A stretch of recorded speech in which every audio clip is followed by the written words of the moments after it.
যদি কোনো মেয়ে আপনাকে বলে যে দাড়ি রাখলে ভালো লাগে না, শেভ করতে হবে, না হলে বিয়ে হবে না, বিয়ে করবো না, ওই মেয়েকে বিয়ে না করাই উচিত আপনার। ওর তো মানে আপনাকে বিয়ে করার যোগ্যতাই হয়নি, তার ওর তো যোগ্যতাই হয়নি আপনাকে বিয়ে করার। সে তো দাড়ি নিয়ে প্রশ্ন তুলছে। যে মেয়ে বলবে যে নবীর সুন্নত আছে এজন্য আপনাকে পছন্দ করি, তখন বুঝবেন যে হ্যাঁ এই মেয়ের মধ্যে ভালো কিছু আছে। যেই মেয়ে দেখবে যে আপনি নামাজি কিনা, যেই মেয়ে দেখবে আপনি নামাজি কিনা, দাড়ি আছে কিনা, ইমানদার কিনা, দিনের জন্য কিছু করেন কিনা, হালাল খান কিনা, ওই মেয়ে ইনশাল্লাহ আপনার ঘরে শান্তি দিবে। আর যেই মেয়ে আপনাকে দেখবে আপনার কত বড় সম্পত্তি, কতটা বড় জমি, কত বড় চাকরি, সুদ খান কিনা ওর কোনো আসা যায় না, টাকা হইলেই হইল, এগুলোকে ঘরে ঢুকালে অশান্তি। কি চাচ্ছেন, শান্তি না অশান্তি?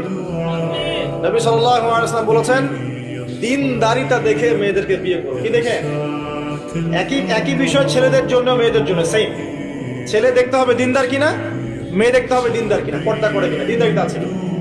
দুনিয়ার এই ছোটখাটো বিষয় যদি দেখেন, তুচ্ছ বিষয়গুলো, একদিন না একদিন আপনি পস্তাবেন।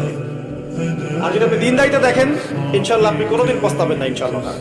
আল্লাহ পাক তৌফিক দান করুন। এটা একটা বড় সিদ্ধান্ত জীবনের।